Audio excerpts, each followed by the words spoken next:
আমি যে কথাটি স্পষ্ট করে বলতে চাই, আমাদের পূর্বের অভিজ্ঞতা হচ্ছে প্রত্যেকটা নির্বাচন আসলে আমরা প্রতিটি পরিবার, প্রতিটি গার্জেন, প্রতিটি মা বোনেরা আতঙ্কিত হয়ে উঠি। আবার নির্বাচনের আগে, নির্বাচনের দিনে, নির্বাচনের পরে আমাদের কার কোল খালি হবে, কার স্বামী মারা যাবেন, কার ছেলে মারা যাবেন, এই আতঙ্কে আমরা এবার ভেবেছিলাম যে সে আতঙ্ক হয়তো এবার কিছুটা কমবে। এই আতঙ্ক কমার পিছনে social Democratic party of India গত 6 মাস ধরে পশ্চিম বাংলার যেখানে যত মিটিং করেছি, প্রত্যেকটা মিটিং এ, এবং আমরা এই নির্বাচন শুরু হওয়ার পরেও যত মিটিং করছি, জনসভা, প্রত্যেকটা জনসভায় স্পষ্ট করে বলছি জনগণকে ক্লিয়ার করে, আপনারা স্বাধীন দেশের, গণতান্ত্রিক দেশের গণতান্ত্রিক নাগরিক, ভোট দেওয়া আপনার গণতান্ত্রিক অধিকার, সাংবিধানিক অধিকার। যাকে খুশি তাকে ভোট দিন, যে দলকে পছন্দ তার সাথে আপনি থাকুন, কিন্তু নেতাদের স্পষ্ট করে বলুন যে তোমাদের কথায় ভোট দিই বটে, তোমাদের কথায় মারামারি করব না, খুনোখুনি করব না, কোন মায়ের বুক খালি করব না, কোন ভাইয়ের ছেলেকে হত্যা করব না, কোন বোনের স্বামীকে হত্যা করব না, এই কথাটা বলুন। আমাদের এই লাগাতার প্রচারের ফলে বিশেষ করে মুর্শিদাবাদ লোকসভার আনাচে কানাচে এই যে মৃত্যুহীন নির্বাচন করার একটা প্রত্যাশা, সেটা শুরু হয়েছিল। আপনাদের মনে যে বিভীষিকাময় জীবনের কথা মনে পড়ে বারবার, যে নির্বাচন আসলে আমাদের কার কোল খালি হবে, কার ছেলে মারা যাবে, কার বাবা মারা যাবে, এই আতঙ্ক থাকে। সে আতঙ্ক থেকে আপনাদেরকে আমরা মুক্ত করতে পেরেছিলাম। কিন্তু বন্ধুগণ, দুর্ভাগ্য, গতকাল ডোমকলের একটা জনসভায় কংগ্রেসের নেতা অধীর রঞ্জন চৌধুরী আবার সেই আপনাদেরকে খুনোখুনি করার জন্য উস্কানি দিয়ে গেছে।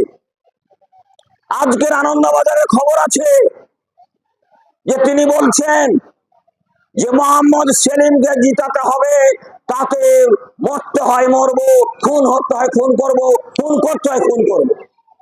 আসলে এই বলে আপনাদের সবার আগে নির্বাচনের সমাজে আতঙ্ক থাকে, সে খুনোখুনি হওয়ার আতঙ্ক, সে আতঙ্ককে আবার উস্কিয়ে দিয়ে আপনাদেরকে মৃত্যুর কাছাকাছি ঠেলে দেওয়ার একটা ষড়যন্ত্র করছে কংগ্রেস এবং সিপিএম। আমাদের 34 বছরের অভিজ্ঞতা আছে। সিপিএম কি করেছিল? আমার আগের বন্ধু বলছিলেন যে সিপিএম 34 বছর ধরে শ্রেণী সংগ্রামের নামে গ্রামে গ্রামে, পাড়ায় পাড়ায়, বংশে বংশে,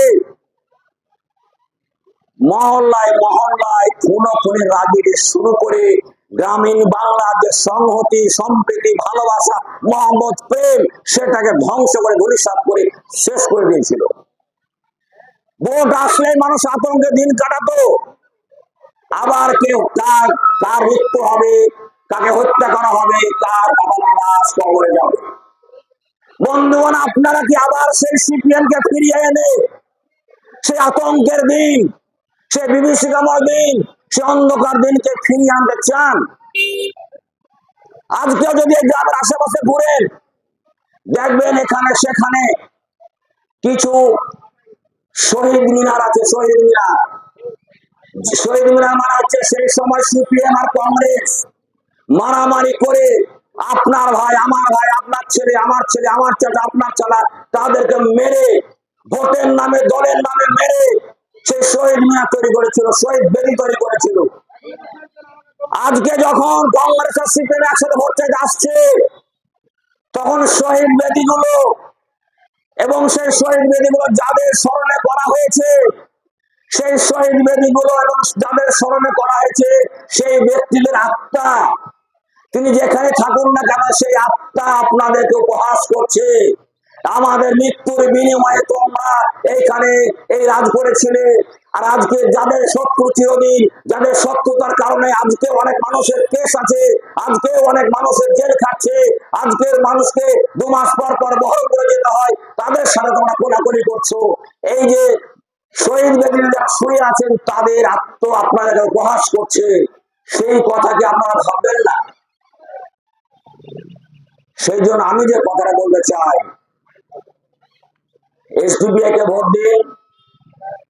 মোট 11 দল আছে, যাকে খুশি ভোট দিন, ঠান্ডা মাথায় ভোট দিন, সুস্থভাবে চিন্তা ভাবনা করে ভোট দিন।